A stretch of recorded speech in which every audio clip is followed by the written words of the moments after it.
প্রিয় ছাত্ররা, ছাত্রছাত্রী সবাই ভালো আছো? তোমাদের সঙ্গে দেখা হচ্ছে না, সবারই মন খারাপ। সবাই আমরা তোমাদেরকে ভীষণভাবে মিস করছি, কিন্তু এর মধ্যেও আমাদের পড়াশোনাটা চালিয়ে যেতে হবে। তবে তার আগে এই যে করোনা ভাইরাস যে রোগ, সেই রোগ সম্বন্ধে একটুখানি বলি, তারপর আমরা পড়ার বিষয়ে যাব। বাইরে যেখানে বেরাবে সবসময় চেষ্টা করবে যে মাস্ক বা রুমাল বেঁধে অন্তত বেরানো। আর যেখানে বিশেষ করে বাজারে যেখানে লোকজন বেশি সেখানে না যাওয়াই ভালো। আর চেষ্টা করবে যে কোনো জায়গায় হাত দেওয়ার পর সেই হাতটা কোনোভাবে যেন চোখে মুখে নাকে না লাগে। আর এই নাক, চোখ, মুখ এর মাধ্যমেই কিন্তু আমাদের দেহে ভাইরাসটা প্রবেশ করতে পারে। তবে চেষ্টা করবে বাইরে না বেরানোর জন্য, সেটাই হচ্ছে সবচেয়ে বড় কথা। আর বাড়ির সবাইকেও তোমরা বলবে যে কেউ যেন অন্তত হাত না ধুয়ে চোখ, নাক, মুখে না হাত দেয়। আচ্ছা, আজকের তোমাদের একটা বিষয়, ছোট্ট বিষয় পড়াবো, একটুখানি পড়াবো, বলবো। সেটা হচ্ছে যে এর আগের যে স্কুলে যে পড়ানো হচ্ছিল, সেই পড়ানো হচ্ছে তোমাদের ভৌত ও রাসায়নিক পরিবর্তনটা শেষ হয়েছিল, অর্থাৎ 38 পাতা পর্যন্ত শেষ হয়েছিল। এরপরে তোমাদের 39 পাতা দেখবে, পরিবেশ ও বিজ্ঞানের 39 পাতায় একটুখানি শুরু হয়েছিল, তারপরে লকডাউন হয়ে যায়, তো স্কুল বন্ধ হয়ে যায়। সবাই তো কেউ কারোর সঙ্গে দেখা সাক্ষাৎ হয়নি আমাদের। তো মৌলিক, যৌগিক ও মিশ্র পদার্থ এই অংশটা থেকে একটুখানি তোমাদের আজকের বলছি। প্রথমে আমাদের দেখো, সেখানে বইতে তোমরা বইটা খুলে দেখবে একটু, যে ধাতু ও অধাতুর সম্বন্ধে এখানে দেয়া আছে। যে ধাতু অধাতু কাকে বলে, সেখানে ধাতুর অনেকগুলো ভাগ আছে, অধাতু কি, হ্যাঁ, বিভিন্ন যে পদার্থগুলো আছে সেই পদার্থের যে ভাগগুলো আমি একটুখানি বলছি, একটু মনোযোগ দিয়ে একটু শুনে নাও।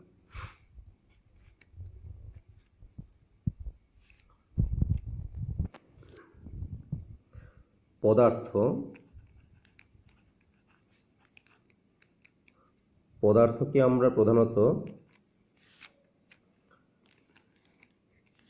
তার অবস্থা অনুযায়ী, যদি বলা হয় যে অবস্থা অনুযায়ী, একটা হচ্ছে অবস্থা অনুসারে, আর একটা হচ্ছে যে পদার্থের বিশুদ্ধতা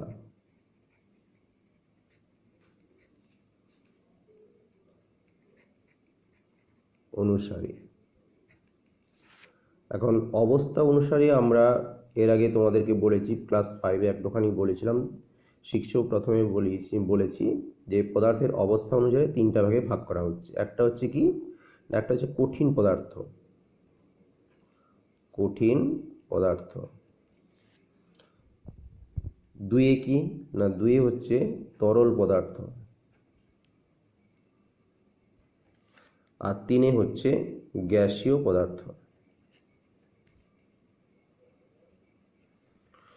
কঠিন পদার্থটা কি? কঠিন পদার্থ না, কঠিন পদার্থ হচ্ছে যে পদার্থগুলোকে আমরা আঘাত করতে পারবো, আমরা হাতে নিতে পারবো, তার যার নির্দিষ্ট আকার, আয়তন, আকৃতি আছে, তাকে প্রধানত বলা হচ্ছে কঠিন পদার্থ। অর্থাৎ যার একটা নির্দিষ্ট আকার আছে, ঠিক আছে, যার একটা নির্দিষ্ট আকার আছে, তাকেই বলা হচ্ছে কঠিন পদার্থ। আর তরল পদার্থ কাকে বলবো না, তরল পদার্থের আয়তন আছে কিন্তু নির্দিষ্ট কোনো আকার নেই। তাহলে আমরা যদি বলি কঠিন পদার্থ, যে আকার থাকবে, আকার থাকবে। আর তরল পদার্থ না, এটা হচ্ছে সাধারণত যে আয়তন থাকবে, আয়তন থাকবে কিন্তু কোনো আকার থাকবে না, ঠিক আছে। আর গ্যাসীয় পদার্থ সাধারণত বলা হচ্ছে এরও কিন্তু যে কোনো আকার থাকে না। এদিকে আমরা যদি দেখি যে পদার্থের বিশুদ্ধতা অনুসারে, এই বিশুদ্ধতা অনুসারে আমরা প্রধানত যে তিনটা ভাগে ভাগ করতে পারি। একটাকে বলা হচ্ছে মৌলিক পদার্থ, দুই হচ্ছে যৌগিক পদার্থ,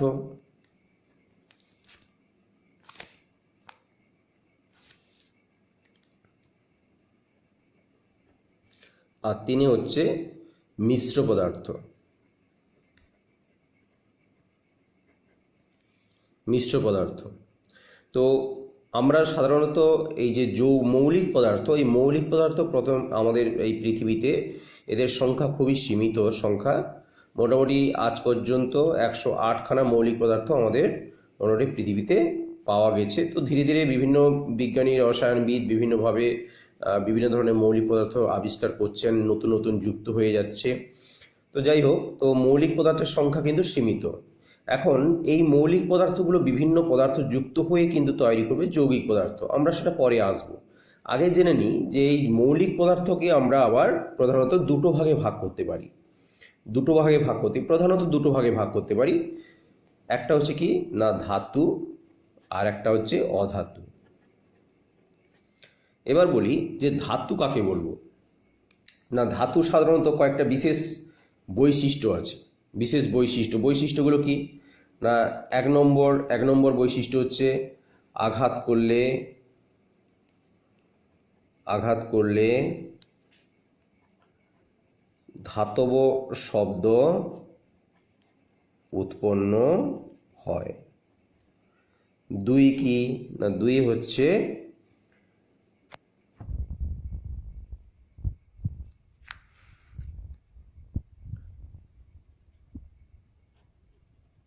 তাপ ও তড়িৎ পরিবহন করতে পারে। তিন হচ্ছে সাধারণত উজ্জ্বল বর্ণের হয়, অর্থাৎ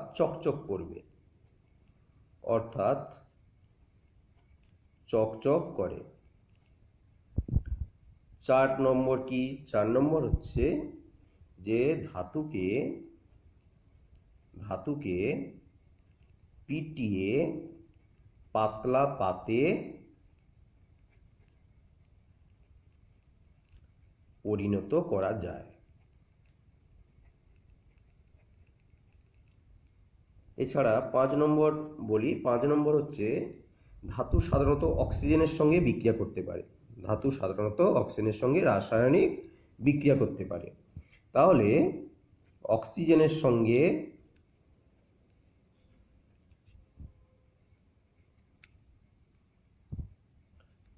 রাসায়নিক বিক্রিয়া করে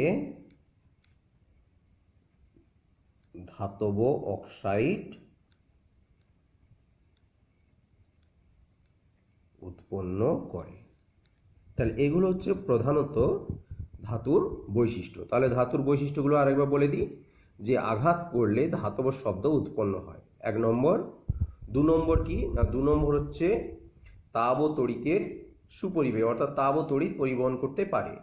এছাড়া কি, যেমন হচ্ছে আমরা যদি বলি যে ধাতব শব্দ উৎপন্ন, আঘাত করলে ধাতব শব্দ উৎপন্ন, যেমন ধরো আমরা কোনো লোহাকে যদি আঘাত করি তাহলে কি হবে, একটা ডং ডং করে শব্দ হবে। তাহলে সেটা হচ্ছে ধাতব শব্দ, যেটা আমরা বুঝতে পারি আমরা। আর তাপ ও তড়িৎ পরিবহন করতে পারে, যেমন হচ্ছে ধরো তামা, সোনা, রূপো, অ্যালুমিনিয়াম, এগুলো সাধারণত ধাতু। আর এগুলোর মধ্য দিয়ে কিন্তু তাপ ও তড়িৎ পরিবহন করতে পারে। এই যে পরিবাহী কারেন্টের তারের মধ্যে কি আছে, একটা প্লাস্টিকের আবরণ আছে, তার ভেতর দিয়ে তামার সরু তার আছে। সেই তামাটা হচ্ছে ধাতু। এবং সেটার মধ্য দিয়ে কি হয়, যে সুইচ দাবালে আলো জ্বলছে, পাখা চলছে, এগুলো কেন, তার কারণ হচ্ছে ওর মধ্য দিয়ে তড়িৎটা প্রবাহিত হতে পারছে। আবার দেখবে একটা চামচ সাধারণত ধাতব পদার্থ দিয়ে তৈরি হয়। সেইটা যদি আমরা গরমে ধরি, দেখবে চামচটা এক প্রান্তে যদি গরম করি, অন্য প্রান্তে আমাদের হাতে ছ্যাঁকা লেগে যাচ্ছে। তার কারণ কি, তার কারণ হচ্ছে এটাই যে ওই চামচটা হচ্ছে ধাতব পদার্থ বলেই কিন্তু এক প্রান্ত থেকে অপর একটি প্রান্তে তাপ চলে আসছে, অর্থাৎ তাপ পরিবহন করতে পারে। উজ্জ্বল বর্ণের যেমন ধরো সোনা, তারপরে হচ্ছে ধরো রূপো, অ্যালুমিনিয়াম, লোহা, এগুলো সবই হচ্ছে উজ্জ্বল চকচকে বর্ণের, উজ্জ্বল চকচকে বর্ণের। আচ্ছা, এছাড়া আরও একটা এখানে বৈশিষ্ট্য আছে যে আঘাত করলে যেমন ঢং ঢং শব্দ হয়, এছাড়াও এই যে ধাতু, ধাতু সাধারণত কঠিন হয়, ধাতু সাধারণত কঠিন হয়। তবে আমি 6 নম্বর পয়েন্টে লিখে দিচ্ছি, 6 নম্বর পয়েন্ট, যে সাধারণত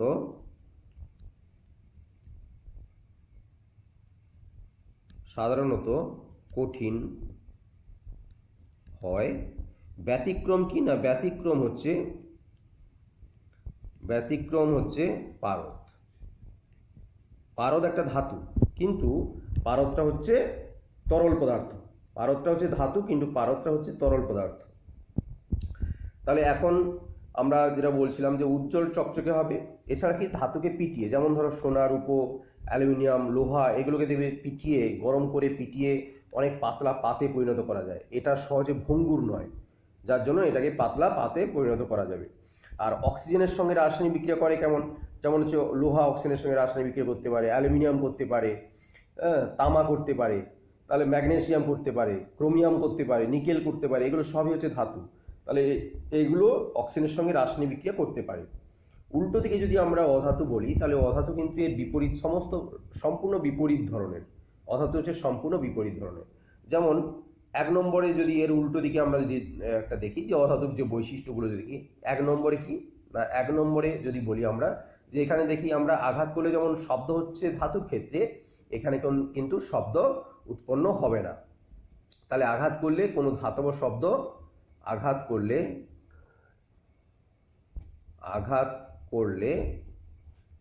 কোনো ধাতব শব্দ উৎপন্ন হয় না, এটা একটা বিশেষ বৈশিষ্ট্য। তাহলে আঘাত করলে কোনো ধাতব শব্দ উৎপন্ন হবে না। 2 নম্বরে এদিকে আমরা ধাতুতে লিখেছি কি যে তাপ ও তড়িৎ পরিবহন করতে পারে, কিন্তু এখানে কিন্তু পারে না, মানে তাপ ও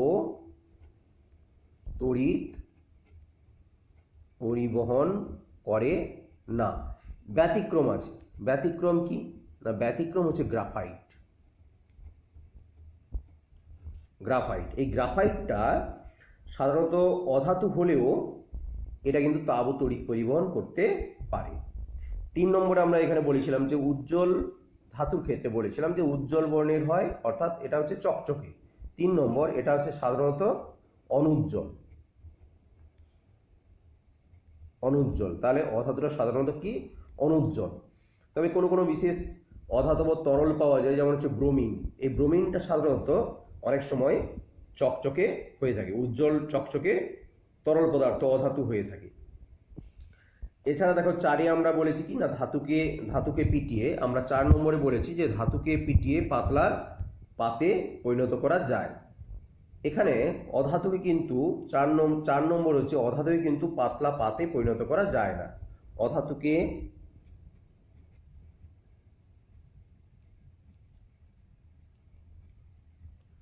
পাতলা পাতে পরিণত করা যায় না। এছাড়া আমরা বলেছি যে 5 নম্বরে বলেছি কি না, ধাতু হচ্ছে অক্সিজেনের সঙ্গে রাসায়নিক বিক্রিয়া করে এবং ধাতব অক্সাইড উৎপন্ন করে, ঠিক আছে। কিন্তু অধাতু কি করে না, অধাতু কিন্তু রাসায়নিক বিক্রিয়া করে অক্সিজেনের সঙ্গে, তবে অধাতব অক্সাইড উৎপন্ন করবে। এদিকে যেমন ধাতব অক্সাইড উৎপন্ন করবে, এদিকে অধাতু কি করবে না, অধাতব অক্সাইড উৎপন্ন করবে।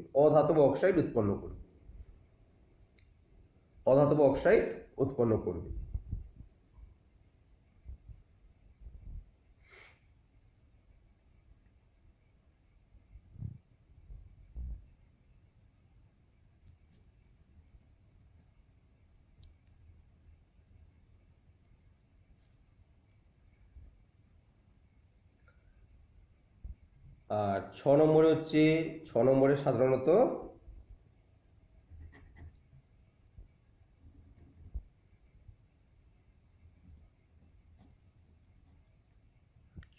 সাধারণত আমরা বলেছি যে ধাতু হচ্ছে সাধারণত কঠিন পদার্থ হয়, ব্যতিক্রম আমরা বলেছি যে পারদ।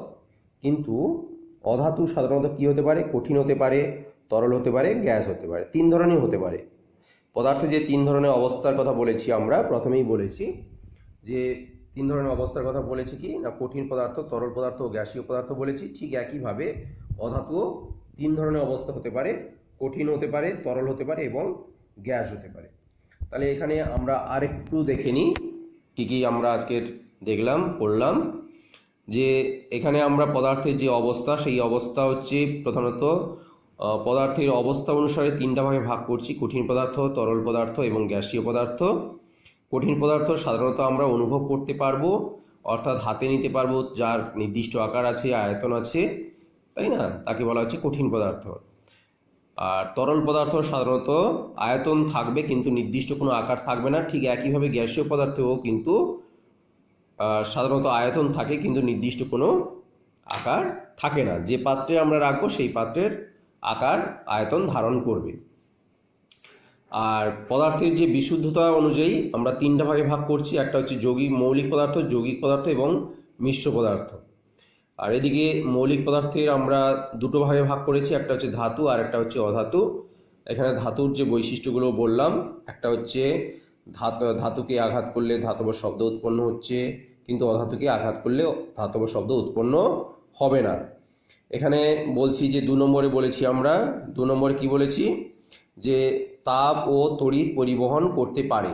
আর এদিকে 2 নম্বরে কি বলছি না, তাপ তড়িৎ পরিবহন করতে পারে না। ব্যতিক্রম কি না, ব্যতিক্রম হচ্ছে গ্রাফাইট, ব্যতিক্রম হচ্ছে গ্রাফাইট। 3 নম্বরে বলেছি উজ্জ্বল বর্ণের হয়, অর্থাৎ চকচকে হবে, কে, ধাতু। আর অধাতু এটা সাধারণত অনুজ্জ্বল বর্ণের হয়।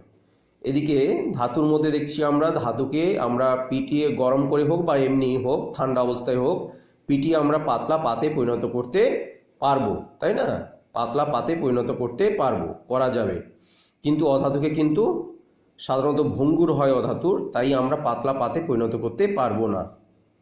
ভঙ্গুর মানে ভেঙে যায়, সহজেই ভেঙে যায়, আঘাত করলেই ভেঙে যাবে, গুঁড়ো গুঁড়ো হয়ে যাবে, টুকরো হয়ে যাবে, অর্থাৎ পাতলা পাতে পরিণত করা সম্ভব নয়। এদিকে আমরা বলছি যে ধাতু অক্সিজেনের সঙ্গে রাসায়নিক বিক্রিয়া করবে এবং বিক্রিয়া করে ধাতব অক্সাইড উৎপন্ন করবে। এদিকে আমরা বলছি অধাতু কিন্তু সাধারণত অক্সিজেনের সঙ্গে বিক্রিয়া করে, তবে অধাতব অক্সাইড উৎপন্ন করবে। এখানে অধাতু অধাতব অক্সাইড উৎপন্ন করবে। আর 6 নম্বরে বললাম কি, যে সাধারণত কঠিন হয় কি না, ধাতু সাধারণত কঠিন হবে, ব্যতিক্রম হচ্ছে পারদ। আর এদিকে অধাতু সাধারণত কঠিন হতে পারে, তরল হতে পারে, গ্যাসীয় হতে পারে। তো আজকের তোমাদের এই পর্যন্ত একটুখানি দিলাম। আজকে প্রথম আমরা শুরু করেছি। আর বাড়িতে থাকবে, সবাই ভালো থাকবে, একটু পড়বে, এগিয়ে যেতে হবে আমাদেরকে। কবে স্কুল খুলবে কোনো ঠিক নেই, তাও সরকার 30শে জুন পর্যন্ত ছুটি ঘোষণা করেছেন। তারপরে যদি সব কিছু ঠিকঠাক হয়, সব কিছু ঠিকঠাক থাকে, তাহলে হয়তো স্কুল পুনরায় খুলতে পারে, তোমাদের সঙ্গে আবার পুনরায় দেখা হবে। তবে আজকের এই পর্যন্ত, তোমরা পড়ে নেবে। আর পরের কোনো কোশ্চেন থাকলে অবশ্যই গ্রুপে দেবে, লিখে জানাবে কি অসুবিধা, কোন অংশটার সমস্যা আছে, সেটা অবশ্যই বলার চেষ্টা করব। সবাই ভালো থাকবে, ধন্যবাদ।